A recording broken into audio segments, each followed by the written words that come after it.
Hello, bookworms. Tried something new there. Okay. Today I'm going to be sharing my October TBR video with you. I am very excited that it is finally October. This is my favorite month of the year. I love it so much, and I just love like embracing everything that comes along with autumn and October. That's the best. This is my like very cute little ghost pillow that I got on Etsy, so I'll just put him down here. All right, so I kind of did a bad job of following my September TBR. I did read a bunch of things that I did want to read, like that I did say that I wanted to read, though, and I did also read some books that were left over from August, but I do have a bunch left over from September, so those are priorities for me for October, and a lot of those are like the spooky middle grade books that I mentioned. I just like wasn't in the mood for middle grade. I was reading a lot of like adult high fantasy, and those take a little longer to read, but they're just so good, so worth it. So that took up a lot of time. I think that I can read the middle grade ones like pretty quickly. If I just like buckle down, I could probably read all like 3 of them in a week. But I figured I would go into October with a blank slate. And I've also kind of decided that I want to prioritize a lot of Orbit books. I've been finding so much joy in a lot of Orbit's adult fantasy titles. I read 3 Orbit books in August, and I only read 1 in September, and started another one but didn't finish it yet. But like all of them, I'm just like loving. So I'm gonna lean into that.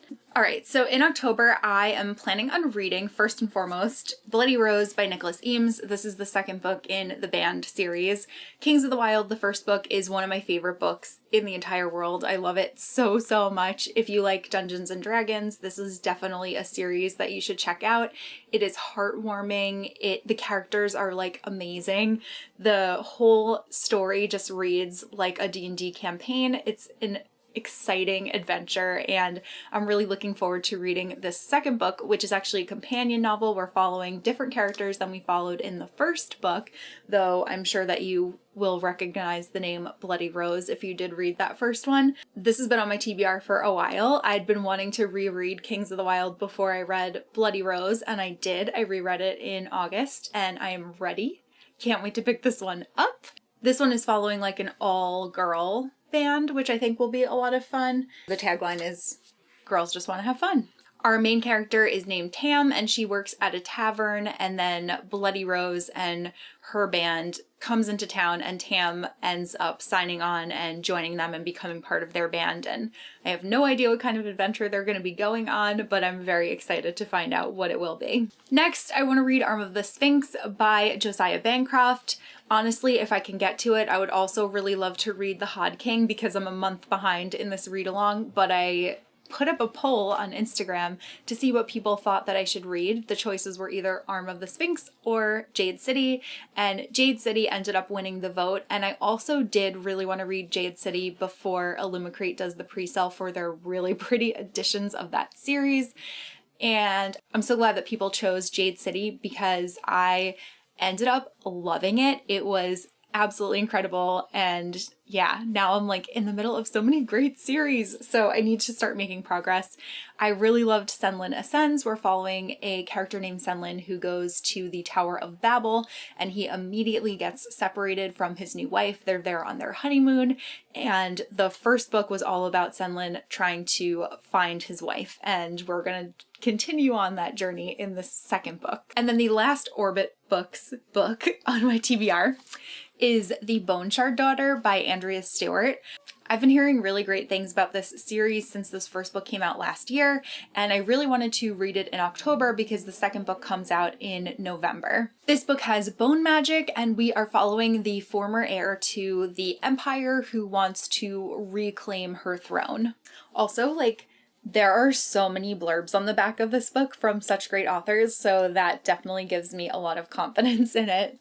Okay, so next, I've actually started making some progress on books that I've been saying that I wanted to read for the longest time ever, and I'm going to keep that momentum going. And there are a couple of books that I really want to get to this month that I've been saying that I was going to read like for the longest time and just haven't gotten to. So the first one is The Starless Sea by Erin Morgenstern. I have been dying to read this book since before it came out, and I never did because I kept saving it for a time when I knew that everything would kind of be going right in my life, if that that might sound crazy, but I had a pretty tumultuous past couple of years. I had a lot of stuff going on in my personal life, and I just like wanted to read this when I felt like I could fully immerse myself and fully enjoy it. And I feel like I'm kind of getting back to a place like that. Like, obviously things are different now, and I would rather go back to before, but I feel like I have been more focused and I've been able to enjoy a lot more recently. So I feel like ready to read this. I think everyone knows what it is about at this point, so I'm not going to go into it, but Erin Morgenstern was the author of, or is the author of The Night Circus, and this is her follow-up book, which came out so many years later. Night Circus is one of my favorite books ever, and I have a high hopes that this will also be a new favorite for me. I also really love the sprayed pages on this edition. And the other one that falls into this category is Ninth House by Leigh Bardugo. I feel like I almost feel like these two books go kind of like hand in hand because they were released at the same book expo. So I always like think of them together, and I never read either of them. I felt kind of similarly about Ninth House as I did to Starless Sea, but I think that fall is like the perfect time to read it. And also, like, I did kind of want to read Ninth House last year, but I was in a reading slump and then I didn't get to it in the fall, and I was like, well, now I need to save it for the next fall. So I am like, this is like the first book that I'm reading this month because I am reading it. Like, it's happening. Then I'm so excited to read Vesper Teen by Margaret Rogerson. I loved Sorcery of Thorns so much. It's one of my favorite books ever, and I'm so excited that she has a new release out, and it's actually the first in a series. Her previous books have been standalones, so I'm really looking forward to seeing what she's going to be able to do having more time to tell a story. I think it's gonna just like work to her benefit. Like, I think it's gonna be a really good thing.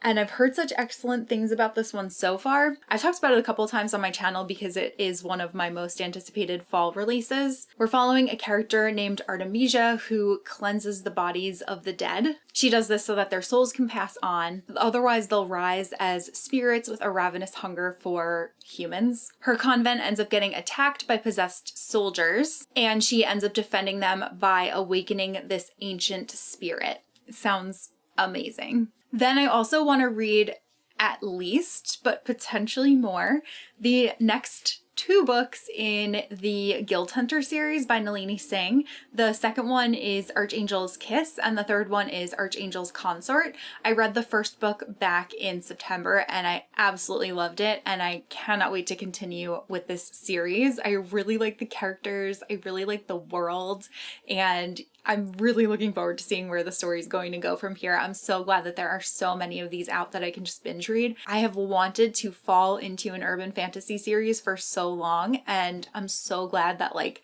this is the one. Like, I love it so much. And then lastly, I want to get in at least one thriller for spooky season. So I want to get to In My Dreams I Hold a Knife by Ashley Winstead. This is a book that has like kind of dark academia vibes. We're following a group of 6 friends who all went to college together, and while they were there was an unsolved murder, and now the friends are meeting back up for a reunion, and things are kind of resurfacing, and I think that we'll probably end up solving that murder in this book, and I cannot wait to read it. So those, in addition to some of the books that I didn't get to in September, are all of the books that I'm planning on reading in October. Let me know if you've read anything that I mentioned, or let me know like what book you are most excited for October. Like, give me some spooky recommendations. I have been, and fantasy, like I am so glad that I'm reading so much fantasy again. I feel like I'm just like making up for the first half of the year now with all of the fantasy that I've been diving into. That's all that I have for this video, so I will see you guys soon in a new one. Bye!